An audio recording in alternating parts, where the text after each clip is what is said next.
ಎಲ್ಲರಿಗೂ ಅವ್ರವ್ರ ಲೈಫಲ್ಲಿ ಅವ್ರದ್ದೇ ಆದಂಥ ಟೆನ್ಷನ್ಸ್ ಇರುತ್ತೆ, ಅವ್ರದ್ದೇ ಆದಂಥ ಕಮಿಟ್ಮೆಂಟ್ಸ್ ಇರುತ್ತೆ. ಥಿಯೇಟ್ರಿಗೆ ಬಂದಾಗ ಯಾರು ಬುದ್ಧಿ ಹೇಳ್ಸ್ಕೊಳಕ್ಕೆ ಬಂದಿರಲ್ಲ, ಅವ್ರು ಎಂಜಾಯ್ ಮಾಡೋಕ್ಕೆ ಬಂದಿರ್ತಾರೆ. 2 ಅವರ್ ಅಥವಾ 2.5 ಗಂಟೆ ಅವ್ರು ಎಂಜಾಯ್ ಮಾಡಬೇಕು. ಅವ್ರ ಲೈಫಲ್ಲಿ ಇರೋ ಟೆನ್ಷನ್ಸ್ ಎಲ್ಲ ಸೈಡ್ಗೆ ಇಟ್ಬಿಟ್ಟು ಒಂದೊಳ್ಳೆ ಸಿನಿಮಾ ನೋಡ್ಕೊಂಡು ಅವ್ರ ಮೈಂಡ್ನ ರಿಲೀಫ್ ಮಾಡ್ಕೊಂಡು ಹೋಗ್ಬೇಕು ಅಂತ ಬರ್ತಾರೆ. ಅಲ್ಲಿ ಬಂದಾಗ ನಾನು ಬುದ್ಧಿ ಹೇಳ್ತೀನಿ ಅಂದರೆ ಅದು ಗೊತ್ತಿಲ್ಲ ನನಗೆ. ಸೊ ನಾವು ಆ ರೀತಿ ಯೋಚನೆ ಮಾಡಲ್ಲ. ಸೊ ಜನಕ್ಕೆ ನಾವು ಕನ್ವಿನ್ಸ್ ಮಾಡಿದಾಗ ಅವ್ರು ಥಿಯೇಟ್ರಿಗೆ ಬಂದೇ ಬರ್ತಾರೆ. ಬಟ್ ಆ ನಾವು ನಮ್ಮ ಕಡೆನೇ ತಪ್ಪಿಟ್ಕೊಂಡು ನಾವು ಜನ ಬ್ಲೇಮ್ ಮಾಡೋಕ್ಕಾಗಲ್ಲ. ನನಗೆ ಜನಕ್ಕೆ ಥಿಯೇಟ್ರಿಗೆ ಬಂದು ನೋಡಿ ಅವ್ರಿಗೆ ಇಷ್ಟ ಆದರೆ ಅದನ್ನು ತೊಗೊಂಡೋಗ್ಲಿ, ಇಷ್ಟ ಆಗಿಲ್ಲ ಅಂದರೆ ನಾವು ಕಲ್ತ್ಕೊಳ್ಳೋಣ, ಅದ್ರಲ್ಲಿ ತಪ್ಪಿಲ್ಲ. ಅವ್ರಿಗೆ ಇಷ್ಟ ಆಗಿ ಅವ್ರು ಥಿಯೇಟ್ರಿಗೆ ಬರಬೇಕು. ಯಾರಿಗೂ ಫೋರ್ಸ್ಫುಲ್ಲಾಗಿ ನಾವು ಸಿನಿಮಾ ತೋರ್ಸೋಕ್ಕಾಗಲ್ಲ. ಒಂದು ಸಿನಿಮಾ ಅಂತಂದರೆ ಅಲ್ಲಿ ಕಮರ್ಷಿಯಲ್ ಆಸ್ಪೆಕ್ಟಿಂದನೂ ನೋಡ್ತಾರೆ, ಇನ್ನೊಂದು ಕಂಟೆಂಟ್ ಓರಿಯೆಂಟೆಡ್ ಸಿನಿಮಾ ಅಂತಲೂ ನೋಡ್ತಾರೆ. ಎಷ್ಟೊಂದು ಸಲ ನಾವು ನೋಡ್ತಾ ಇರೋದು ಕಂಟೆಂಟ್ ಓರಿಯೆಂಟೆಡ್ ಸಿನಿಮಾಗಳು ಬಂತು ಅಂದರೆ ಅದು ಕಮರ್ಷಿಯಲ್ ಆಸ್ಪೆಕ್ಟ್ ಸಿನಿಮಾಗಳಿಗೆ ಅದು ಒಂದು ಕಾಂಪಿಟೇಷನ್ ಕೊಡೋದಿಲ್ಲ ಅಂತ. ನಾವು ಎಷ್ಟೊಂದು ಕಂಟೆಂಟ್ ಬೇಸ್ಡ್ ಸಿನಿಮಾಗಳು ಫ್ಲಾಪ್ ಆಗಿರೋದು ನೋಡಿದ್ದೀವಿ. ಬಟ್ ಇದರಲ್ಲಿ ಕಮರ್ಷಿಯಲ್ ಆಸ್ಪೆಕ್ಟಿಂದ ಕಂಟೆಂಟನ್ನು ನೀವು ತೋರಿಸ್ತಾ ಇರೋವಂಥದ್ದು, ಅದು ಇವತ್ತಿನ ಒಂದು ಜನ್ರೇಷನಲ್ಲಿ ಆಗ್ತಾ ಇರುವಂತಹ ಒಂದಿಷ್ಟು ಸಮಸ್ಯೆಗಳನ್ನು ನೀವು ಸಿನಿಮಾ ಮೂಲಕ ತೋರಿಸ್ತಾ ಇದ್ದೀರಾ. ಸೊ ಇದು ಕಂಟೆಂಟ್ ಎಷ್ಟರ ಮಟ್ಟಿಗೆ ವರ್ಕೌಟ್ ಆಗುತ್ತೆ ಜನಗಳ ಮನಸ್ಸಲ್ಲಿ, ಎಷ್ಟರ ಮಟ್ಟಿಗೆ ಕೂತ್ಕೊಳ್ಳುತ್ತೆ ದೀರ್ಘವಾಗಿ ಅಂತ ಅನ್ಸುತ್ತೆ ನಿಮಗೆ? ಅದ್ರ ಬಗ್ಗೆ ಗೊತ್ತಿಲ್ಲ ನನಗೆ ಎಷ್ಟು ಮಟ್ಟಿಗೆ ಕೂರುತ್ತೆ ಅಂತ. ನಾವು ಕಂಟೆಂಟ್ನ ಹೇಳ್ಬೇಕಾದ್ರೆ ಕಮರ್ಷಿಯಲ್ ವೇ ಹೇಳ್ದಾಗಲೇ ಅದು ಜಾಸ್ತಿ ಜನಕ್ಕೆ ತಲುಪೋದು. ನಮ್ಮ ಇಂಟೆನ್ಷನ್ ಏನೋ ಒಂದು ನಾವು ಕನ್ವೆ ಮಾಡಬೇಕು ಅಂತಿದ್ದಾಗ ನಾವು ಅದನ್ನು ಆರ್ಟ್ ಫಾರ್ಮಲ್ಲಿ ಹೇಳ್ದಾಗ ತಪ್ಪಲ್ಲ. ಬಟ್ ಅದು ರೀಚ್ ಆಗೋ ಜನ ಕಡಿಮೆ ಆಗುತ್ತೆ. ಈಗ ಒಬ್ಬರು ಫಿಲಮ್ ಮೇಕರ್ ಅದನ್ನು ಅವ್ನಿಗಿರೋ ಪೊಟೆನ್ಷಿಯಲ್ ಏನಂದರೆ ಜಾಸ್ತಿ ಜನಕ್ಕೆ ರೀಚ್ ಮಾಡ್ಬೋದು ಅಂತ. ರೀಚ್ ಮಾಡೋ ದಾಟಿ ಏನು ಅದನ್ನು ಪ್ರೀಚ್ ಮಾಡಬಾರ್ದು, ಅದನ್ನು ಸಟಲ್ಲಾಗಿ ಹೇಳ್ಕೊಂಡು ಹೋದರೆ ಸಾಕಷ್ಟು. ಈಗ ಎಲ್ಲರಿಗೂ ಅವ್ರವ್ರ ಲೈಫಲ್ಲಿ ಅವ್ರದ್ದೇ ಆದಂಥ ಟೆನ್ಷನ್ಸ್ ಇರುತ್ತೆ, ಅವ್ರದ್ದೇ ಆದಂಥ ಕಮಿಟ್ಮೆಂಟ್ಸ್ ಇರುತ್ತೆ. ಥಿಯೇಟ್ರಿಗೆ ಬಂದಾಗ ಯಾರು ಬುದ್ಧಿ ಹೇಳ್ಸ್ಕೊಳಕ್ಕೆ ಬಂದಿರಲ್ಲ, ಅವ್ರು ಎಂಜಾಯ್ ಮಾಡೋಕ್ಕೆ ಬಂದಿರ್ತಾರೆ. 2 ಅವರ್ ಅಥವಾ 2.5 ಗಂಟೆ ಅವ್ರು ಎಂಜಾಯ್ ಮಾಡಬೇಕು. ಅವ್ರ ಲೈಫಲ್ಲಿ ಇರೋ ಟೆನ್ಷನ್ಸ್ ಎಲ್ಲ ಸೈಡ್ಗೆ ಇಟ್ಬಿಟ್ಟು ಒಂದೊಳ್ಳೆ ಸಿನಿಮಾ ನೋಡ್ಕೊಂಡು ಅವ್ರ ಮೈಂಡ್ನ ರಿಲೀಫ್ ಮಾಡ್ಕೊಂಡು ಹೋಗ್ಬೇಕು ಅಂತ ಬರ್ತಾರೆ. ಅಲ್ಲಿ ಬಂದಾಗ ನಾನು ಬುದ್ಧಿ ಹೇಳ್ತೀನಿ ಅಂದರೆ ಅದು ಗೊತ್ತಿಲ್ಲ ನನಗೆ. ಸೊ ನಾವು ಆ ರೀತಿ ಯೋಚನೆ ಮಾಡಲ್ಲ. ನಾವು ಯೋಚನೆ ಮಾಡೋದು ಒಂದೊಳ್ಳೆ ಸಿನಿಮಾ ತೋರಿಸ್ಬೇಕು. ಆ ಸಿನಿಮಾ ಒಂದು 2 ಅವರ್ ಟೈಮ್ ಹೋಗೋದು ಗೊತ್ತಾಗಬಾರ್ದು ಅವ್ರಿಗೆ. ನಾವು ಏನು ಹೇಳಬೇಕು ಅದನ್ನು ಸಟಲ್ಲಾಗಿ ಹೇಳ್ಬಿಟ್ಟು ಅದನ್ನು ಕನ್ವೆ ಮಾಡ್ತಾ ಹೋಗ್ಬೇಕು ಅಷ್ಟೇ. ಓಕೆ, ಸೊ ಸಿನಿಮಾ ಥಿಯೇಟರ್ ಅಂತ ನೀವು ಮಾತಾಡಿದ್ರೆ ಅದೊಂದು ಕ್ವೆಶನ್ ಬಂದೇ ಬರುತ್ತೆ. ಇವಾಗ ಆಬ್ವಿಯಸ್ಲಿ ನಿಮ್ಗೆ ಗೊತ್ತಿದೆ ಅದು ಸುದ್ದಿ, 200 ರೂಪಾಯಿ ದರ ನಿಗದಿ ಮಾಡಿರೋದು ಅದೇ ಟೈಮಲ್ಲಿ ನಿಮ್ಮ ಸಿನಿಮಾ ರಿಲೀಸ್ ಆಗ್ತಾ ಇದೆ. ಸೊ ಎಷ್ಟರ ಮಟ್ಟಿಗೆ ನಿಮಗಿದು ಒಂದು ಪ್ಲಸ್ ಪಾಯಿಂಟ್ ಆಯಿತು ಅಂತ ಅನ್ಸುತ್ತೆ? ತುಂಬ ಖುಷಿ ಆಗುತ್ತೆ. 200 ರೂಪಾಯಿ ನಮ್ಮ ಕನ್ನಡ ಸಿನಿಮಾಗೆ ತುಂಬ ಒಳ್ಳೆ ಡಿಸಿಷನ್ ಅದು. ಯಾಕಂದರೆ ಭಾಳಷ್ಟು ಸಿನಿಮಾಗಳಿಗೆ ಸಪೋರ್ಟ್ ಆಗುತ್ತೆ. ದೊಡ್ಡ ಸಿನಿಮಾಗಳ ಬಗ್ಗೆ ಏನಾಗುತ್ತೆ, ಅವ್ರ ಬಜೆಟ್ಸ್ ಜಾಸ್ತಿ ಇರುತ್ತೆ, ಅವೆಲ್ಲ ಜಾಸ್ತಿ ಇರುತ್ತೆ, ಅದರಿಂದ ಅವ್ರ ರಿಕ್ವೈರ್ಮೆಂಟ್ ಜಾಸ್ತಿ ಅಂತ ಅನ್ಬೋದು. ಅದಕ್ಕೆ ಗೌರ್ಮೆಂಟ್ ಬೇರೆ ರೀತಿ ನೋಡ್ಬೋದು. ಬಟ್ ನಮಗೆ ಅಪ್ಕಮಿಂಗ್ ಸಿನಿಮಾಸ್ ಅಥವಾ ಕ್ವಾಲಿಟಿ ಸಿನಿಮಾಸ್ ನಾವು ಒಂದು ಸರ್ಟನ್ ಬಜೆಟಲ್ಲಿ ವರ್ಕ್ ಮಾಡಿರ್ತೀವಿ ಅಂದಾಗ ಅವ್ರಿಗೆ ನಮ್ಗೆ ಜಾಸ್ತಿ ಫುಟ್ಫಾಲ್ಸ್ ಬಂದಷ್ಟು ನಮ್ಗೆ ಒಳ್ಳೆಯದು. ಸೊ ಫುಟ್ಫಾಲ್ಸ್ ಬರೋದಕ್ಕೆ ಹೆಲ್ಪ್ ಆಗೋದೇನು ಅಂದರೆ ಈ ಥಿಯೇಟ್ರಲ್ಲಿ ಬರೀ ಟಿಕೆಟ್ ಪ್ರೈಸಿಂಗ್ ಅಂತಲ್ಲ.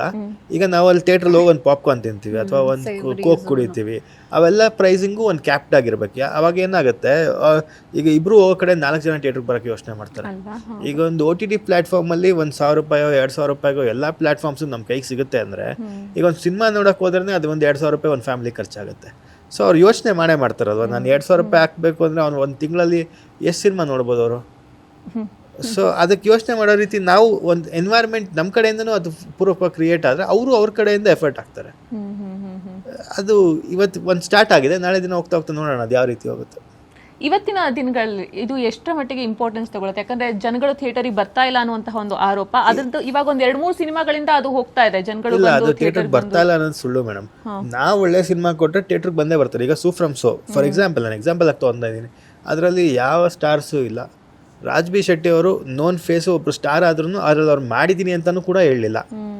ಥಿಯೇಟ್ರಿಗೆ ಬಂದು ಜನ ನೋಡಿದಾಗಲೇ ಗೊತ್ತಾಗಿತ್ತು ರಾಜ್ ಬಿ ಶೆಟ್ಟಿ ಅವ್ರು ಕೆಲಸ ಮಾಡಿದ್ದಾರೆ ಸಿನಿಮಾದಲ್ಲಿ. ಅದು ಅಲ್ಲಿವ್ರಿಗೆ ಏನು ಅಂದ್ಕೊಂಡಿದ್ರು, ಅವ್ರು ಡೈರೆಕ್ಟರ್ ಏನೋ ಮಾಡಿರಬೇಕು ಅಂತ ಅಂದ್ಕೊಂಡಿದ್ರು. ಸೊ ಜನ ಕಾಂಟೆಂಟ್ ನೋಡಿ ಥಿಯೇಟ್ರಿಗೆ ಬಂದಿದ್ದಾರೆ. ಥಿಯೇಟ್ರಿಗೆ ಅವ್ರಿಗೆ ಆನೆಸ್ಟ್ ಎಫರ್ಟ್ ಅನ್ಸಂದ್ರೆ ಥಿಯೇಟ್ರಿಗೆ ಬಂದೇ ಬರ್ತಾರೆ.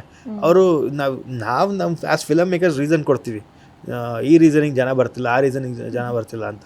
ಸಿನಿಮಾ ನಾವು ಜನಕ್ಕೆ, ಈಗ ನಾನೇ ಒಬ್ಬ ಆಡಿಯನ್ ಆಗಿ ನಾನು ಯಾವುದೋ ಒಂದು ಟ್ರೇಲರ್ ನೋಡಿದಾಗ ನನಗೆ ಅದು ಪ್ರೊವೋಕ್ ಮಾಡಲಿಲ್ಲ ಥಿಯೇಟ್ರಿಗೆ ಹೋಗಬೇಕು ಅಂದರೆ ನಾನು ಹೋಗಲ್ಲ. Even though I am from the industry, ಯಾರೋ ನನ್ನ ಫ್ರೆಂಡ್ಗೋಸ್ಕರ ಒಂದು ಸಿನಿಮಾ ನಾನು ಅವ್ರು ಕರೆದಾಗ ಹೋಗಿ ನೋಡ್ಬೋದು. ಆ್ಯಸ್ ಅನ್ ಆಡಿಯನ್ ನಾನು ಹೋಗಬೇಕು ಅಂದರೆ ನನಗೆ ಅದು ಪ್ರೊವೋಕ್ ಮಾಡಲೇಬೇಕಲ್ವಾ. ಅದೇ ರೀತಿ ಕಾಮನ್ ಮ್ಯಾನ್ ಕೂಡ ಅಲ್ವಾ.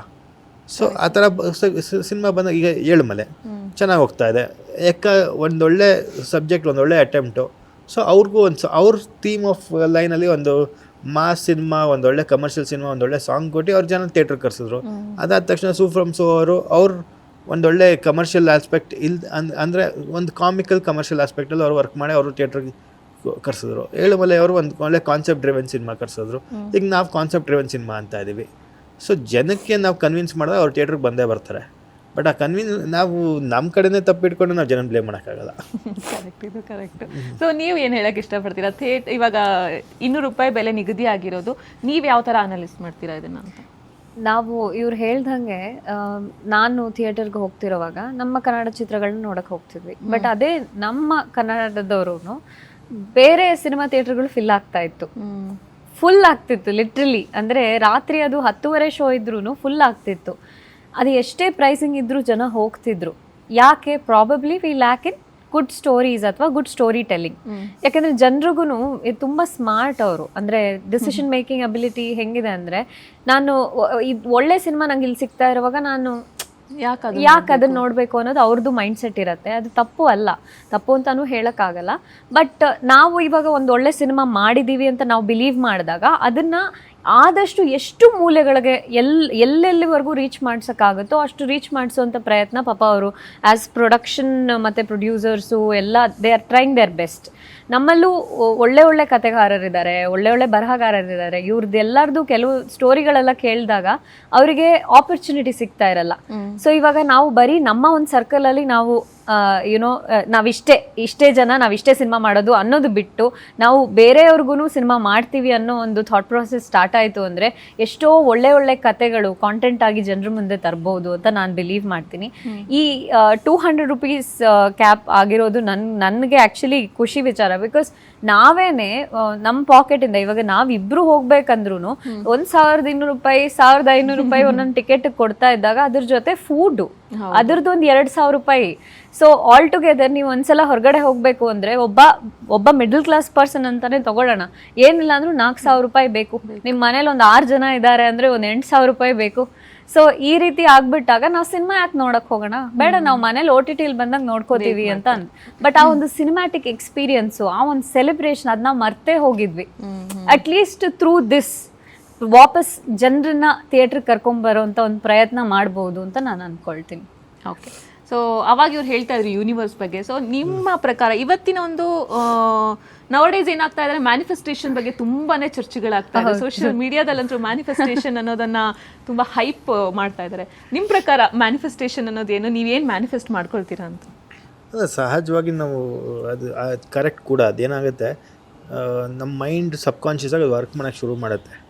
ನಮಗೇನೋ ಒಂದು ಬೇಕು ಅಂದಾಗ ನಾವು ಅದಕ್ಕೆ ರೈಟ್ ವೇಯಲ್ಲಿ ಅಪ್ರೋಚ್ ಮಾಡಿ ಅದಕ್ಕೇನು ಎಫರ್ಟ್ಸ್ ಬೇಕು ಅದು ಹಾಕಿ ನಾವು ಆ ದಾರಿಲಿ ಕೆಲಸ ಮಾಡ್ತಿದ್ರೆ ಯೂನಿವರ್ಸ್ ನಮಗೆ ಅದು ಹೆಲ್ಪ್ ಮಾಡುತ್ತೆ. ನಮ್ಮ ಇಂಟೆನ್ಷನ್ಸು, ನಮ್ಮ ಅಪ್ರೋಚು ಅದ್ರಲ್ಲಿ ಕಲ್ಮಶ ಇರಬಾರ್ದು, ಕರೆಕ್ಟಾಗಿರಬೇಕು, ಎಲ್ಲ ಕೂಡ ಬರುತ್ತೆ ಅಂತೀವಲ್ಲ, ಅದು ಸತ್ಯ ಕೂಡ. ಯಾಕಂದರೆ ನಮ್ಮ ಸಿನಿಮಾದಲ್ಲೇ ಒಂದು ಎಕ್ಸಾಂಪಲ್ ಕೊಡ್ತೀನಿ. ನಾವು ಮೇಲ್ಕೋಟೆಯಲ್ಲಿ ಶೂಟ್ ಮಾಡ್ತಾ ಇದ್ವಿ. ಅವತ್ತು ನಮಗೆ ಸನ್ಸೆಟ್ ಬೇಕಿತ್ತು, ಒಂದು ಶಾರ್ಟ್ ತೊಗೊಳಕ್ಕೆ ಸನ್ಸೆಟ್ ಬೇಕಿತ್ತು. ಬಟ್ ಮಳೆ ಬರೋ ಥರ ಇದೆ, ಚಾನ್ಸೇ ಇಲ್ಲ, ಸನ್ ಹೊರಗಡೆ ಬರೋಕ್ಕೆ ಚಾನ್ಸ್ ಇಲ್ಲ. ನನಗೇನು ಅನ್ನಿಸ್ತೋ, ನಾವು ಆ ಶಾರ್ಟ್ ತೊಗೊಳ್ಳೋ ಟೈಮ್ ಹೊತ್ತಿಗೆ ಸನ್ ಬರುತ್ತೆ, ತಲೆ ಕೆಡ್ಸ್ಕೊಬೇಡಿ ಅಂದೆ. ಕ್ಯಾಮ್ರಾ ರೆಡಿಯಾಗಿ ಮೌಂಟ್ ಆಯಿತು, ಕರೆಕ್ಟಾಗಿ ಸನ್ ಬಂತು, 5 ನಿಮಿಷಕ್ಕೆ ನಾವು ಶಾರ್ಟ್ ತೊಗೊಂಡ್ವಿ, ಆಯಿತು.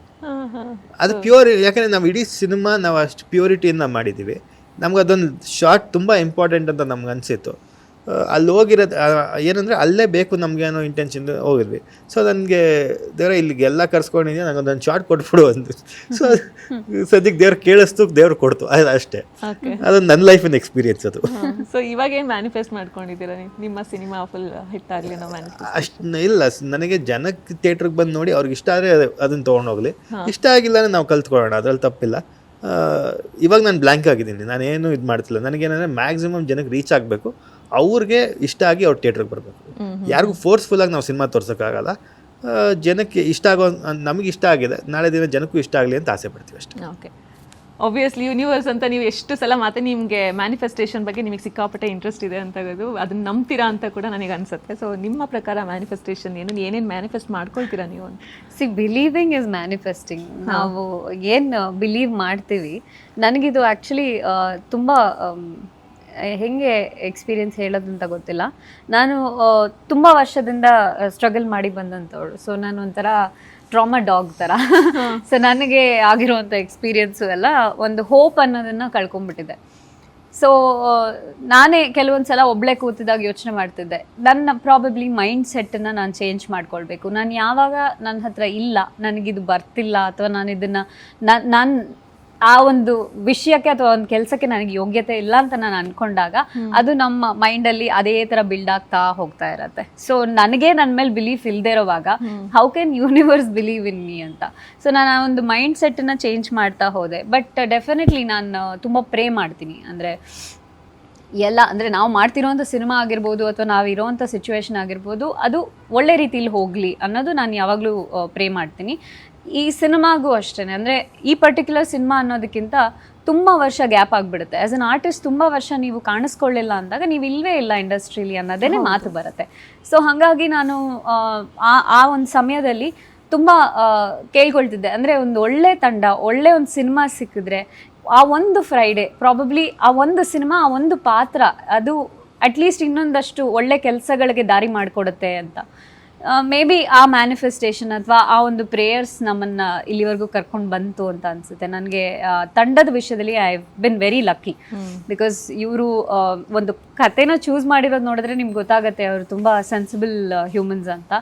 ಸೊ ಹಾಗಾಗಿ ನಾನು ಆ ವಿಚಾರದಲ್ಲಿ I have my deepest gratitude for it. And ಇತ್ತೀಚೆಗೆ ಏನು ಅನಿಸ್ಬಿಟ್ಟಿದೆ ಅಂದರೆ ಲಿವಿಂಗ್ ಅಂದರೆ ಸಿಂಪಲ್ ಲಿವಿಂಗ್ ಅಂದರೆ ಹೆಂಗೆ ಹೇಳ್ತಾರೆ, ತುಂಬಾ ಎಕ್ಸ್ಪೆಕ್ಟೇಷನ್ಸ್ ಇಲ್ಲದೆ just live how you are right ನಾವು.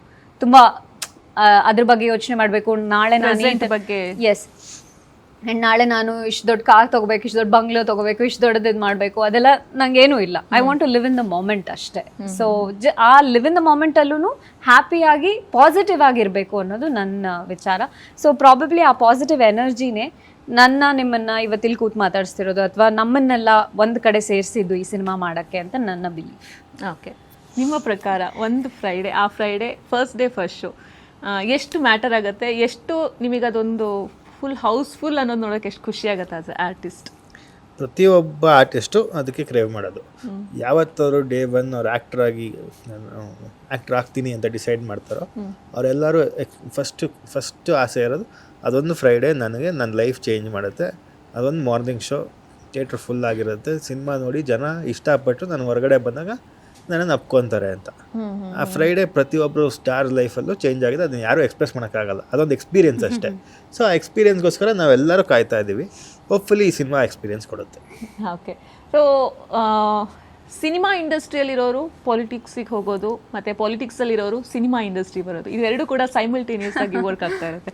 ಸೊ ನಿಮ್ಮಲ್ಲೂ ಕೂಡ ಅದಾಗಿದೆ. ಸೊ ಈಗ ಬರುತ್ತೆ ಒಂದು ಸಿಚುವೇಶನ್ ಬಂದ್ಬಿಡುತ್ತೆ, ಇಲ್ಲ ನೀನು ಸಿನಿಮಾನ ಕಡೆ ಜಾಸ್ತಿ ಕಾನ್ಸಂಟ್ರೇಟ್ ಮಾಡಬೇಕು, ಇಲ್ಲ ನೀವು ಪಾಲಿಟಿಕ್ಸ್ ಕಡೆ ಜಾಸ್ತಿ ಕಾನ್ಸಂಟ್ರೇಟ್ ಮಾಡಬೇಕು ಅಂತಂದಾಗ ಆ ಒಂದು ಸಂದಿಗ್ಧ ಪರಿಸ್ಥಿತಿನ ನೀವು ಹೆಂಗೆ ಹ್ಯಾಂಡಲ್ ಮಾಡ್ತೀರಾ ಅಂತ? ಇಲ್ಲ, ಆ ಟೈಮ್ಗೆ ಅದೇನಾಗಿರುತ್ತೆ ಅಂದರೆ, ಈಗ ಎಲೆಕ್ಷನ್ ಇಯರ್ ಅಂದ್ಕೊಳ್ಳಿ, ಹಾಂ, ಅವಾಗ ಸಿನಿಮಾ ಸೈಡಲ್ಲಿ ಇರುತ್ತೆ, ಎಲೆಕ್ಷನ್ ಮಾಡ್ತೀವಿ. ಸಿನಿಮಾ ರಿಲೀಸ್ ಎಲೆಕ್ಷನ್ ಸರ್, ಇವಾಗ ಎರಡು ಒಂದೇ ಸಲ ಬಂತು ಸರ್, ಎಲೆಕ್ಷನ್ ಮತ್ತು ನಿಮ್ಮ ಸಿನಿಮಾ ಎರಡು ರಿಲೀಸಿಗೆ ಒಂದೇ ಕಡೆ ಬರ್ತಾ ಇದೆ ಅಂದಾಗ ಏನು ಮಾಡ್ತೀರಾ ಸರ್ ನೀವು? First priority politics. ಹೌದಾ?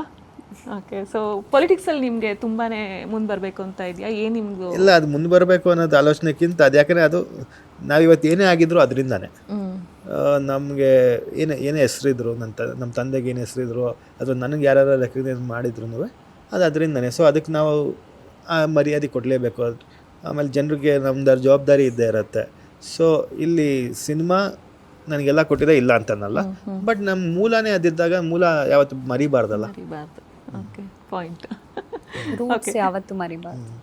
ಸೊ ನಿಮ್ಮದು ಮತ್ತು ರಾಜ್ ಸರ್ದು ಫ್ರೆಂಡ್ಶಿಪ್ ಬಗ್ಗೆ ನಾವು ಮೊನ್ನೆ ಟ್ರೇಲರ್ ರಿಲೀಸಲ್ಲೂ ಕೂಡ ನಾವು ಮಾತಾಡೋದು ಕೇಳ್ಕೊಳ್ತಾ ಇದ್ವಿ. ಸೊ ಎಷ್ಟು ಸ್ಪೆಷಲ್ ನೀವಿಬ್ರು, ಯಾವ ಥರ ನಿಮ್ಮಿಬ್ರದ್ದು ಕಾಂಬೋ ವರ್ಕ್ ಆಗುತ್ತೆ, ಕಾಂಬಿನೇಷನ್ ವರ್ಕ್ ಆಗುತ್ತೆ ಅಂತ ಗೊತ್ತಿಲ್ಲ. ಟಚ್ವುಡ್ ಇಲ್ಲಿವರೆಗೂ ಚೆನ್ನಾಗಿ ವರ್ಕ್ ಆಗಿದೆ. ಯಾವತ್ತೂ ಪ್ಲ್ಯಾನ್ಡ್ ಅಲ್ಲ ಅಥವಾ ನಾವು ಹಿಂಗೆ ಮಾಡಬೇಕು ಅಂತ ಇಬ್ಬರು ಯಾವತ್ತೂ ಯೋಚನೆ ಮಾಡಿಲ್ಲ. ಅದು ಆರ್ಗ್ಯಾನಿಕ್ ಆಗಿ ಫ್ಲೋ ಆಗಿದೆ. ಒಂದು ಜಿಮ್ಮಲ್ಲಿ ಪರಿಚಯ ಆಗಿದ್ದು, ಆ ಜರ್ನಿ ಹಂಗೆ ನಡ್ಕೊಂಡು ಬಂದಿದೆ ಇಲ್ಲಿವರೆಗೂ. ಒಂದು 7-8 ವರ್ಷ, 7-8 ವರ್ಷದ ಸ್ನೇಹ. ಬಟ್ ಪ್ರತಿಯೊಂದು ಸ್ಟೇಜಲ್ಲೂ ನನ್ನ ಜೊತೆ ನನ್ನ ಬ್ಯಾಕ್ ಬೋನಾಗಿ ನಿಂತಿದ್ದಾರೆ. ಈ ಸಿನಿಮಾ ವೆರಿ ಈಸಿ ಅವ್ರಿಗೆ. ಇಲ್ಲ ನೀವು ಮಾಡ್ಕೊಳ್ಳಿ, ನಾನು ನನ್ನ ಸಿನಿಮಾ ಮಾಡ್ತೀನಿ ಅನ್ನೋದು ಈಸಿ. ಯಾಕಂದರೆ ಅವರು ಒಬ್ಬ ಇವತ್ತಿಗೆ ಟಾಪ್ ಆ್ಯಕ್ಟ್ರ್, ಒಬ್ಬ ಒಳ್ಳೆ ಹೀರೋ. ಅವ್ರಿಗೆ ಒಂದೂವರೆ ವರ್ಷ ಅವ್ರ ಕೆಲಸ ಬಿಟ್ಬಿಟ್ಟು ನಾನು ಕ್ರಿಯೇಟಿವ್ ಸೈಡ್ ನೋಡ್ತೀನಿ ಅನ್ನೋದು ಈಸಿ ಅಲ್ಲ. ಯಾಕಂದರೆ ಅವ್ರ ಕರಿಯರ್ನು ಅವ್ರೊಂದು ರಿಸ್ಕಲ್ಲಿ ಹಾಕೋದೆ ಅದು. ಸೊ ಒಬ್ಬ ಆ್ಯಕ್ಟ್ರು ಹಿಂಗೆ ಕ್ರಿಯೇಟಿವ್ ಸೈಡ್ ಹೋದ, ಏನಕ್ಕೆ ಹೋದ, ಅವ್ನಿಗೆ ಆ್ಯಕ್ಟಿಂಗ್, ಅವ್ನಿಗೆ ಕೆಲಸ ಸಿಗ್ತಿಲ್ಲ ಅದಕ್ಕೆ ಹೋದ ಅಂತಲೂ ಜನ ಮಾತಾಡ್ತಾರೆ. ಆ ಥರದ್ದು ಇವಾಗ ಇದನ್ನ ಮಾಡ್ಕೊಳಕ್ ಹೋಗಲ್ಲ ಅವರು. ಸೊ ಬಟ್ ಅಲ್ಲಿ ಆ ಇಂಟೆನ್ಷನ್ಸ್ ಅದಾಗಿರಲ್ವಲ್ಲ. ಅವ್ರ ಇಂಟೆನ್ಷನ್ ಏನು, ನನ್ನ ಫ್ರೆಂಡ್ ಒಂದು ಸಿನಿಮಾ ಮಾಡಿ ನಾವಿಬ್ಬರು ಸೇರ್ಕೊಂಡು ಒಂದು ಸಿನಿಮಾ ಮಾಡೋಣ ಅಂದ್ಕೊಂಡಿದ್ದೀವಿ, ಆ ಸಿನಿಮಾಗೆ ನಾವಿಬ್ಬರು ಪೂರ್ತಿ ಹಾಕೋಣ, ನಮ್ಮ ಎಫರ್ಟ್ಸ್ ಎಲ್ಲ ಹಾಕೋಣ ಅಂತ. ಸೊ ನಾನು ಆ್ಯಕ್ಟ್ ಮಾಡ್ತಾ ಇದ್ದೀನಿ ಅಂದಾಗ ಅವರು ನಾನು ಕ್ರಿಯೇಟಿವಾಗಿ ನೋಡ್ತೀನಿ, ಪ್ರೊಡಕ್ಷನ್ ಸೈಡ್ ನಾವಿಬ್ಬರು ಸೇರ್ಕೊಂಡು ನೋಡೋಣ. ಅದೆಲ್ಲ ಅದೆಲ್ಲ ಮೂಡಿದ್ಕೇ ಈ ಸಿನಿಮಾ ಹಿಂಗೆ ಬರೋಕ್ಕಾಗಿದ್ದು. ಈಗ ನಾವೆಲ್ಲ ಆ್ಯಕ್ಟ್ ಮಾಡ್ತಾ ಇದ್ವಿ, ಟೆಕ್ನಿಷಿಯನ್ಸ್, ಈಗ ಡೈರೆಕ್ಟ್ ಮಾಡ್ತಿದ್ರು, ಕ್ಯಾಮ್ರಾಮನ್, ಇವರೆಲ್ಲರದು ಇದ್ರೂ ಮೇಗಡೆ ಅದು ಔಟ್ಸೈಡಿಂದ ಒಬ್ರು ನೋಡೋ ಪರ್ಸ್ಪೆಕ್ಟಿವ್ ಇರುತ್ತಲ್ಲ, ಅದು ತುಂಬ ಇಂಪಾರ್ಟೆಂಟ್. ಅದು ರಾಜ್ ಅವ್ರು ಮಾಡಿದ್ರು. ಪ್ರತಿದಿನವೂ ಅವ್ರಿಗೆ ಏನು ವರ್ಕ್ ಆಗ್ತಿಲ್ಲ ಅಂತ ನಮಗೆ ಮೈನ್ಯೂಟಾಗಿ ಇಷ್ಟೆಷ್ಟೇ ಚೇಂಜ್ ಮಾಡಿದ್ರು, ಅದು ಇವೆಂಚುಲಿ ಪ್ರಾಡಕ್ಟ್ ತುಂಬ ಚೆನ್ನಾಗಿ ಬರೋಕ್ಕೆ ಹೆಲ್ಪ್ ಆಯಿತು. ಸೊ ಅವ್ರ ಬ್ರೈನ್ ಇವಾಗ ಏನು ನೀವೆಲ್ಲರೂ ಮಾತಾಡ್ತಾ ಇದ್ದೀರಾ, ಈ ನಮ್ಮ ಪೋಸ್ಟರ್ಸ್ ಆಗಿರ್ಬೋದು, ಟ್ರೈಲರ್ ಆಗಿರ್ಬೋದು, ಟೀಸರ್ ಆಗಿರ್ಬೋದು, ಅದೆಲ್ಲರೂ ಹಿಂದೆ ಅವ್ರ ತಲೆ. ಪ್ರತಿಯೊಂದು ಶಾರ್ಟ್ಗೂ ಅವರು ಯೋಚನೆ ಮಾಡಿ ಆ ಕಾನ್ಸೆಪ್ಟ್ ಏನು ಹಿಂಗೆ ಬೇಕು, ಅಥವಾ ಮಾರ್ಕೆಟಲ್ಲಿ ಮಾಡಿರೋ ಫೋಟೋಶೂಟ್ ಆಗಿರ್ಬೋದು, ಅದೆಲ್ಲದ್ರಿಂದನೂ ಅವ್ರ ತಲೆ ಇದೆ. ಈಗ ಕೆವಿನ್ ಕೈಲಿ ಕರ್ಕೊಂಬಂದ್ಬಿಟ್ಟು ಟ್ರೈಲರ್ ಟೀಸರ್ ಕಟ್ ಮಾಡಿಸಿರ್ಬೋದು, ಕೆವಿನ್ ಕೈಲಿ ಫೋಟೋಶೂಟ್ ಮಾಡಿಸಿದ್ದಾಗಿರ್ಬೋದು, ಅಥವಾ ನಮ್ಮ ಕೀರ್ತನ್ ಅವ್ರ ಕೈಲಿ ಮ್ಯೂಸಿಕ್ ಕೊಟ್ಟಿದ್ದಾಗಿರ್ಬೋದು, ನಾಗೇಶ್ ಸರ್ ಕ್ಯಾಮ್ರಾ ವರ್ಕ್ ಆಗಿರ್ಬೋದು, ಸುನಿಲ್ ಅವ್ರದ್ದು ಡೈರೆಕ್ಷನ್ ಆಗಿರ್ಬೋದು, ಎಲ್ಲರಿಂದನೂ ಅವ್ರಿದ್ದಾರೆ. ಒಂದು ಪರ್ಫೆಕ್ಟ್ ಒಂದು ಪ್ಯಾಕೇಜ್ ರೆಡಿ ಆಗಿದೆ ಅಂತ. ಓಕೆ ಸಂಗೀತ, ಇವಾಗ ನಾವು ಟ್ರೇಲರಲ್ಲಿ ನಾವು ಕೇಳಿಸ್ಕೊಂಡ್ವಿ ಅದು ರಾಜ್ ಅವ್ರು ಹೇಳಿದ್ದು ಮಾತು. So you were not the first choice for director, but ಆಮೇಲೆ ಕನ್ವಿನ್ಸ್ ಮಾಡಿದ್ರು ಇಲ್ಲ ಸಂಗೀತ ಚೆನ್ನಾಗಿ ಮಾಡ್ತಾರೆ ಅಂತಂದು. ಸೊ ಈ ಥರ ಒಂದು ಬಿಲ್ಡ್ ಮಾಡಬೇಕು, ಒಂದು ಟ್ರಸ್ಟನ್ನ ಬಿಲ್ಡ್ ಮಾಡಬೇಕು, ಅಥವಾ ನಿಮ್ಮ ಮೇಲೆ ಒಂದು ನಿಮ್ಮ ಹತ್ರ ಆ ಪೊಟೆನ್ಷಿಯಲ್ ಇದೆ ಅನ್ನೋದು ಅವ್ರಿಗೆ ಗೊತ್ತಾಗಬೇಕು ಅಂತಂದರೆ, ಸೊ ನಿಮ್ಮ ಯಾವ ರೀತಿಯಾದಂತಹ ಕೆಲಸಗಳು ಜನರಿಗೆ ತಲುಪ್ತಾ ಇದೆ, ಅವರಿಗೆ ಯಾವ ರೀತಿಯಾದಂತಹ ಕೆಲಸಗಳು ಇಷ್ಟವಾಗಿದೆ ಅಂತಂದು. ಹಾಗೆ ನೀವು ಫಸ್ಟ್ ಚಾಯ್ಸ್ ಅಲ್ಲ ಅನ್ನೋದ್ರ ಬಗ್ಗೆ ನಿಮ್ಗೆ ಏನಾದರೂ ಬೇಸರ ಇದೆಯಾ? ಇಲ್ಲ, ಫಸ್ಟ್ ಚಾಯ್ಸ್ ಅಂತ ಅಲ್ಲ. ಅಂದರೆ ಅವರು ಸುಮಾರು ಜನರನ್ನ ಕೆಲವೊಂದು ಅವರ ಒಂದು ವರ್ಕ್ ಪೊಟೆನ್ಷಿಯಲ್ಗೋಸ್ಕರ ಅವರು ಅದನ್ನ ಇವರು ಈ ಪಾತ್ರ ಮಾಡಿದ್ರೆ ಚೆನ್ನಾಗಿರತ್ತೆ ಅನ್ನೋದು ಅನ್ಕೊಂಡಿರ್ತಾರೆ. ಬಟ್ ಅವ್ರು ಇನ್ನೊಂದು ಹೇಳಿದ್ರು, ನೀವು ಮಿಸ್ ಮಾಡಿದ್ರಿ, ಸಂಗೀತಾನೇ ಈ ಪಾತ್ರ ಮಾಡ್ಬೇಕು ನಾನು ಕನ್ವಿನ್ಸ್ ಮಾಡಿದ್ರು ಸಂಗೀತನೇ ಬೇಕು. ಇಲ್ಲ, ಇವನ್ ನಿರ್ದೇಶಕರಿಗೂ ಅಷ್ಟೇ, ಅವ್ರಿಗೆ ಕೆಲಸ ನನ್ನ ಕೆಲಸದ ಬಗ್ಗೆ ಅವ್ರಿಗೆ ಗೊತ್ತಿತ್ತು. ಪ್ರೀತಿ ಗೀತಿ ಇತ್ಯಾದಿ ಸಮಯದಿಂದ ಅವ್ರು ನೋಡಿದ್ದಾರೆ. ಸೊ ಹಾಗಾಗಿ ನನ್ನ ಕೆಲಸದ ಬಗ್ಗೆ ಗೊತ್ತಿತ್ತು. ಬಟ್ ಅವ್ರಿಗೆ ಏನು ಡೌಟ್ ಇತ್ತು ಅಂದ್ರೆ, ನೀವು ತುಂಬಾ ಸಣ್ಣ ಕಾಣ್ತೀರಾ ಅಷ್ಟೇ. ಅಂದ್ರೆ ಅದು ಆ ಒಂದು ಮೆಚುರಿಟಿಗೆ ಪ್ರಾಬಬ್ಲಿ ಧಕ್ಕೆ ಬರ್ಬೋದೇನೋ. ಅಂದ್ರೆ ನಾನು ಅನ್ಕೊಂಡಿದ್ದ ರೀತಿ ಅದು ವಿಜುವಲಿ ನನ್ಗಿನ್ನೂ ಗೊತ್ತಿಲ್ಲ. ಈಗ ಅನ್ಲೆಸ್ ನಾವು ಏನೇ ಪೇಪರಲ್ಲಿ ವರ್ಡ್ಸಲ್ಲಿ ನಾವು ಬರ್ದಿರ್ಬೋದು, ಅದು ಸ್ಕ್ರೀನ್ ಮೇಲೆ ಹಾಕೋ ತನಕ ನಮಗೂ ಆ ಸ್ಕ್ರೀನ್ ಪ್ಲೇ ಹೆಂಗೆ ವಿಜುವಲ್ಸಲ್ಲಿ ಕನ್ವರ್ಟ್ ಆಗುತ್ತೆ ಅನ್ನೋದು ನಮಗೂ ಆ್ಯಸ್ ಫಿಲ್ಮ್ ಮೇಕರ್ ಸ್ವಲ್ಪ ಇರುತ್ತಲ್ವ. ಆ percentage of doubt is fine. So ಅವ್ರಿಗೆ ಇಮಿಡಿಯೇಟ್ಲಿ ನಾವು ಒಂದಿನ ಲುಕ್ ಟೆಸ್ಟ್ ಅಂತ ಮಾಡಿದ್ವಿ ಆ ಕಾಸ್ಟ್ಯೂಮ್ಸಲ್ಲಿ ಮತ್ತು ಆ ಹೇರ್ ಸ್ಟೈಲ್ ಎಲ್ಲ. ಸೊ ಆ ದಿನ ಅವ್ರಿಗೆ ಇಲ್ಲ ಮೇಡಮ್, ನೀವು ಹೇಳಿದ್ ಕರೆಕ್ಟು, ನೀವು ಸ್ಕ್ರೀನ್ ಮೇಲೆ ದಪ್ಪ ಕಾಣ್ತೀರಾ, ಹಾಗೆ ನೋಡಕ್ ಸಣ್ಣ ಇದ್ದೀರಾ ಅನ್ನೋದು ಅವ್ರಿಗೆ ಕನ್ಫರ್ಮ್ ಆಯ್ತು ಅವತ್ತು. ಅದು ಬಿಟ್ಟು ರಾಜ್ ಅವ್ರಿಗೆ ಪ್ರಾಬಬ್ಲಿ ಸುಮಾರು ಸಿನಿಮಾಗಳು ಅವ್ರು ನೋಡಿದ್ರು, ಅಂದ್ರೆ ತುಂಬಾ ವರ್ಷದಿಂದ ಪರಿಚಯ ನಮ್ಗೆ ಟು ಈಚ್ ಅದರ್. ಬಟ್ ಒಬ್ರನ್ನೊಬ್ರು ನಾವು ಅಷ್ಟಾಗಿ ಭೇಟಿ ಮಾಡಿರ್ಲಿಲ್ಲ ಅಥವಾ ಮಾತಾಡಿರ್ಲಿಲ್ಲ. ಕ್ಲಾಂತ ಅನ್ನೋ ಒಂದು ಸಿನಿಮಾದು ತುಂಬಾ ಆಕ್ಚುಲಿ ಪ್ರಮೋಷನ್ ವಿಷಯದಲ್ಲಾಗ್ಲಿ ಇದ್ರಲ್ಲಾಗ್ಲಿ ಸ್ವಲ್ಪ ಹಿಂದೆ ಇದ್ರು. ಈವನ್ ದೋ ಸಿನಿಮಾ ಕಾಂಟೆಂಟ್ ಚೆನ್ನಾಗಿ ಬಂದಿದ್ರು ಪಾಪ ಪ್ರಮೋಷನ್ಸ್ಗೆ ಸ್ವಲ್ಪ ಕಷ್ಟ ಆಗ್ತಿತ್ತು. ಆ ಸಮಯದಲ್ಲಿ ಅವರು ಒಂದು ಪ್ರಮೋಷನ್ಗೆ ಆಕ್ಚುಲಿ ಹೆಲ್ಪ್ ಮಾಡಿದ್ದ ಅವಾಗ. ಸೊ ಆ ಒಂದು ಥಿಯೇಟರ್ ಆಗಿರ್ಬೋದು ಅಥವಾ ಒಂದು ಪ್ರಮೋಷನ್ಸ್ ಏನಿತ್ತು ಅದಕ್ಕೆಲ್ಲ ಅವ್ರು ಹೆಲ್ಪ್ ಮಾಡಿದ್ರು. ಆಗ ಆ ಸಮಯದಲ್ಲಿ ನನ್ನ ಒಂದಿಷ್ಟು ಫುಟೇಜಸ್ ತುಂಬಾ ವರ್ಷ ಆದ್ಮೇಲೆ ಮತ್ತೆ ತಿರ್ಗಾ ಅವರು ನೋಡಿದ್ರು ಅನ್ಸುತ್ತೆ ಸ್ಕ್ರೀನ್ ಮೇಲೆ ನನ್ನ.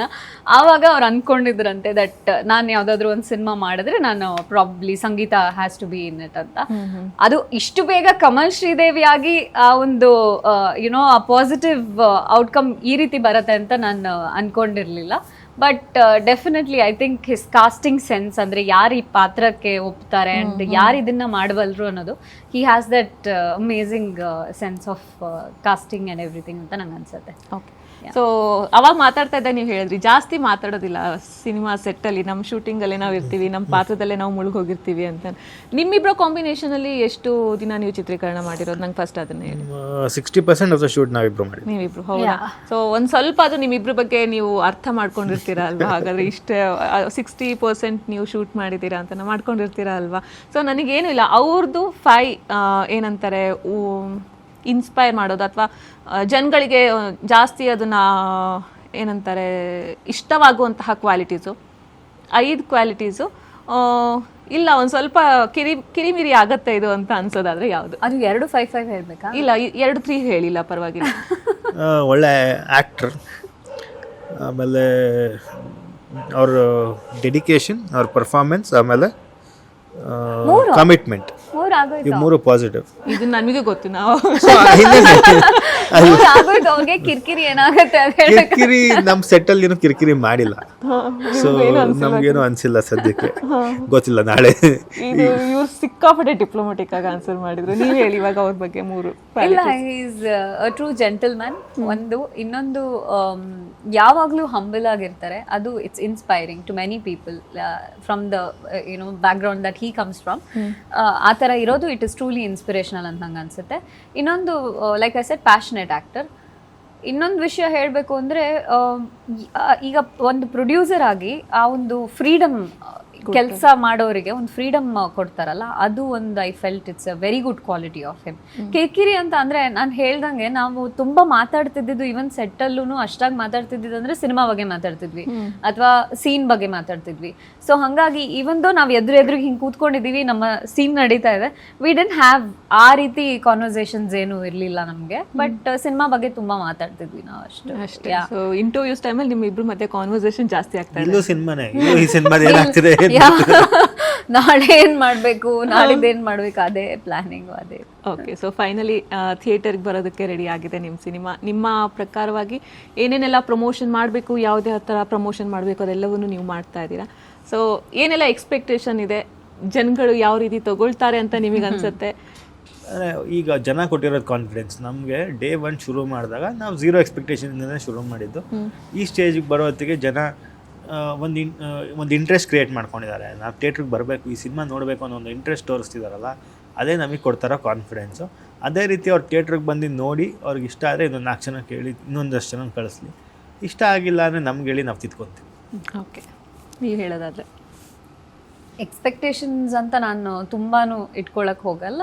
ಇನ್ ರಿಯಾಲಿಟಿ ಜನ ಒಂದು ಒಳ್ಳೆ ಎಫರ್ಟ್ಗೆ ಯಾವಾಗಲೂ ಸಾಥ್ ಕೊಟ್ಟಿದ್ದಾರೆ ಅಂತ ನಾನು ನಂಬಿದ್ದೀನಿ. ಹಾಗೆ ಕನ್ನಡ ಆಡಿಯನ್ಸ್ ಏನಿದ್ದಾರೆ, ಅದು ಯಾವಾಗಲೂ ಒಂದು ಒಳ್ಳೆ ಸಿನಿಮಾ ಬಂದಾಗ ಅವ್ರು ಯಾವುದೇ ಕೆಲಸದಲ್ಲಿರಲಿ, ಏನೇ ಇರಲಿ, ಬಂದು ಸಿನಿಮಾದಲ್ಲೇ ಕನ್ನಡ ಸಿನಿಮಾನ ನೋಡಿದ್ದಾರೆ. ಹಾಗೆಯೇ ನಮ್ಮ ಸಿನಿಮಾ 19ಕ್ಕೆ ಕಮಲ್ ಶ್ರೀದೇವಿ ತೆರೆ ಕಾಣ್ತಿದೆ, ಚಿತ್ರಮಂದಿರಕ್ಕೆ ಬಂದು ನೋಡ್ತಾರೆ ಅನ್ನೋ ನಂಬಿಕೆನೂ ನನಗಿದೆ. ಆ್ಯಂಡ್ ಇಷ್ಟು ನಮಗೆ ಟ್ರೇಲರ್ಗಾಗಲಿ, ಟೀಸರ್ಗಾಗಲಿ, ಸಾಂಗ್ಗಾಗಲಿ ನೀವು ತೋರಿಸಿರೋ ಪ್ರೀತಿಗೆ ನಾವು ಆಭಾರಿ. ಯಾವಾಗ್ಲೂ ನೀವು ಹಾಗೇನೆ ಇನ್ನು ಮುಂದೂ ಮುಂದುವರ್ಸ್ಕೊಂಡು ಹೋಗ್ತೀರಾ ಈ ಪ್ರೀತಿನ ಅಂತ ನಾವು ಅಂದ್ಕೊಂಡಿದ್ದೀವಿ. Thank you. Okay, so final segment ನಮ್ಮ ಆಫೀಸಲ್ಲಿ ಹೇಳಿ ಕಳಿಸಿರೋದು ಸಂಗೀತ, ಅದು ಒಂದು ಫಿಟ್ನೆಸ್ ಯಾವ ಥರ ಇರುತ್ತೆ, ಮತ್ತೆ ಸ್ಕಿನ್ ರುಟೀನ್ ಯಾವ ಥರ ಇರುತ್ತೆ, ಯಾವ ಥರ ವರ್ಕೌಟ್ ಮಾಡ್ತಾರೆ, ಫಿಟ್ ಆಗಿರ್ಬೇಕಂದ್ರೆ ಏನೇನು ಮಾಡಬೇಕು ಅದನ್ನ ಒಂದು ಸ್ವಲ್ಪ ತಿಳ್ಕೊಂಡು ಬನ್ನಿ ಅಂತ ಹೇಳಿ ಕಳಿಸಿದ್ದಾರೆ. ಸೊ ನಿಮ್ಮ ಫಿಟ್ನೆಸ್ ರುಟೀನ್ ಹೇಗಿದೆ, ಹಾಗೆ ಆರ್ಟಿಸ್ಟ್ ಫಿಟ್ನೆಸ್ನ ಯಾವ ಥರ ಮೇಂಟೈನ್ ಮಾಡಬೇಕು, ಸ್ಕಿನ್ ರುಟೀನ್ ಯಾವ ಥರ ಇರಬೇಕು? ಅಯ್ಯೋ, ತುಂಬ ಕ್ವೆಶ್ಚನ್ಸ್ ಕೇಳಿದ್ರಿ. ಫಿಟ್ನೆಸ್ ಆ್ಯಕ್ಚುಲಿ ಸಿನಿಮಾ ಶುರು ಆಗಕ್ಕೆ ಮುಂಚೆ, ಅಂದರೆ ಕಮಲ್ ಶ್ರೀದೇವಿ ಶುರು ಆಗಕ್ಕೆ ಮುಂಚೆ ನಾನು ತುಂಬ ಫಿಟ್ ಆಗಿದ್ದೆ. ಆ್ಯಬ್ಸ್ ಕಟ್ಸ್ ಎಲ್ಲ ಕಾಣಿಸ್ತಾ ಇತ್ತು ನನಗೆ. ಅದಾದ ನಂತರ ನಾನು ಹೇಳಿದ್ನಲ್ಲ, ಒಂದು 9 kg ನಾನು ಆ್ಯಕ್ಚುಲಿ ಪಾತ್ರಕ್ಕೋಸ್ಕರ ಅಂತ ನನಗೆ ಏನಾಗಿದ್ದು. ನನ್ನ ಫಿಟ್ನೆಸ್ ವಿಚಾರದಲ್ಲಿ ಬರೀ ಒಂದು ಸ್ಟ್ರೆಂತ್ ಟ್ರೈನಿಂಗ್ ಅಥವಾ ವೇಟ್ ಟ್ರೈನಿಂಗ್ ಅಂತ ನಾವೇನು ಹೇಳ್ತೀವಿ ಅದು ಮಾತ್ರ ಅಲ್ಲದೆ, ನಾನು ಬಾಕ್ಸಿಂಗ್ ಹೋಗ್ತಿದ್ದೆ, ನಾನು ಯೋಗ ಮಾಡ್ತಿದ್ದೆ, ಡಾನ್ಸ್ ಫಿಟ್ನೆಸ್ ಮಾಡ್ತಿದ್ದೆ. ಆಲ್ಸೋ ನಾನೊಂದು fitness and wellness trainer. So ಹಾಗಾಗಿ ನನಗೆ ಅದು ಇನ್ನೊಬ್ಬರಿಗೆ ನಾನು ಹೇಳ್ಕೊಡ್ಬೇಕು ಅಂದಾಗ ನಾನು ಫಿಟ್ ಆಗಿದ್ರೆ ಮಾತ್ರ ಅವರಿಗೂ ಒಂದು ಸಪೋರ್ಟ್ ಸಿಸ್ಟಮ್ ಥರ ಸಿಗತ್ತೆ. ಸೊ ಹಾಗಾಗಿ ನನ್ನ ಸ್ಟೂಡೆಂಟ್ಸ್ ಏನಿದ್ರು ಎಲ್ಲ ಜಾಸ್ತಿ ಫೀಮೇಲ್ ಸ್ಟೂಡೆಂಟ್ಸ್ ಇದ್ರು, above 30, above 40 years, parents, mothers ಎಲ್ಲ ಇರ್ತಾರಲ್ಲ ಅಂಥವ್ರಿಗೆ. ಸೊ ದಿನ ಆ ವೇಟ್ ಟ್ರೈನಿಂಗು ಮತ್ತು ಡಾನ್ಸು, ಕಾರ್ಡಿಯೋ ಏನಿರುತ್ತೆ ಇದೆಲ್ಲ ನಾನು ಇನ್ಕ್ಲೂಡ್ ಮಾಡ್ತಾ ಇದ್ದೆ ನನ್ನ ಒಂದು ಫಿಟ್ನೆಸ್ ರೆಜಿಮಿನಲ್ಲಿ. ಆ್ಯಂಡ್ ಸ್ಕಿನ್ಗೆ ನಾನು ನಿಜವಾಗ್ಲೂ ಏನು ಮಾಡಲ್ಲ. ಸಿನಿಮಾ ಅಂತ ಬಂದಾಗ ನಾವು ಮೇಕಪ್ ಹಾಕಲೇಬೇಕಾಗತ್ತೆ, ಅದು ಅನಿವಾರ್ಯ ನಮಗೆ. ಕೆಲವೊಂದು ಪಾತ್ರಗಳಿಗೆ ಮೇಕಪ್ಪು ಹಾಕಲ್ಲ ನಾವು, ಹಾಗೆ ನಟನೆ ಮಾಡ್ತೀವಿ. ಇನ್ ಕೇಸ್ ಸ್ಕಿನ್ನು ತುಂಬ ಆ ದಿನ ಚೆನ್ನಾಗಿ ಬಿಹೇವ್ ಮಾಡ್ತಿತ್ತು ಅಂದರೆ. ಅದು ಬಿಟ್ಟರೆ ನಾವು ತಿನ್ನೋಂಥ ಆಹಾರದ ಮೇಲೆ 80% ಆಫ್ ಫಿಟ್ನೆಸ್ ಡಿಪೆಂಡ್ ಆಗುತ್ತೆ. ನಾವೇನು ಕನ್ಸ್ಯೂಮ್ ಮಾಡ್ತೀವಿ ಅದ್ರ ಮೇಲೆ. ಹೆಲ್ದಿಯಾಗಿ ಈವನ್ ಒಂದು ವಾರದಲ್ಲಿ ಒಂದ್ಸಲ ನೀವು ಹೊರಗಡೆ ಹೋಗಿ ಜಂಕ್ ತಿಂದರೂ ಪರವಾಗಿಲ್ಲ. ಅದನ್ನ ಬ್ಯಾಲೆನ್ಸ್ ಮಾಡೋಕ್ಕೋಸ್ಕರ ನೆಕ್ಸ್ಟ್ ಡೇ ಬಂದು ಒಂದು ಸ್ವಲ್ಪ ಸ್ಯಾಲಡ್ಡು ಅದು ಇದು ಎಲ್ಲ ಮನೆ ಊಟ ಮಾಡಿಕೊಂಡ್ರೆ ಅಲ್ಲಿಗೆ ಬ್ಯಾಲೆನ್ಸ್ ಆಗುತ್ತೆ ಅಂತ ನಂಗೆ ಅನ್ಸುತ್ತೆ. Okay, thank you so much ನಿಮ್ಮ ಟಿಪ್ಸಿಗೆ. ಹಾಗೆ ನಿಮ್ಮ ಸಿನಿಮಾ ತುಂಬ ಒಳ್ಳೆ ಸಕ್ಸಸ್ ಸಿಗಲಿ, ಹಾಗೆ ನೀವು ಅಂದ್ಕೊಂಡಿರೋ ಪ್ರಕಾರ ಹೌಸ್ಫುಲ್ ಪ್ರದರ್ಶನ ಕಾಣಲಿ ಅಂತ ನಾವು ಕೂಡ ಆಶೆ. ಥ್ಯಾಂಕ್ ಯು ಸೋ ಮಚ್ ವೈವಿ, ಥ್ಯಾಂಕ್ ಯು. ಎಸ್, ಇದಾಗಿತ್ತು ಸಂಗೀತ ಮತ್ತು ಸಚಿನ್ ಅವರ ಮಾತು. ಹೋಪ್ಫುಲಿ ಈ ವಿಡಿಯೋ ಇಷ್ಟವಾಗಿದೆ ಅಂತ ಭಾವಿಸ್ತೀನಿ. ಇಷ್ಟವಾಗಿದ್ರೆ ಲೈಕ್ ಮಾಡಿ, ಕಮೆಂಟ್ ಮಾಡಿ ಮತ್ತು ಶೇರ್ ಮಾಡಿ. ಹಾಗೆ ವಿಶ್ವವಾಣಿ ಸ್ಪೆಷಲ್ ಯೂಟ್ಯೂಬ್ ಚಾನಲ್ನ ಸಬ್ಸ್ಕ್ರೈಬ್ ಮಾಡಿ. Thank you.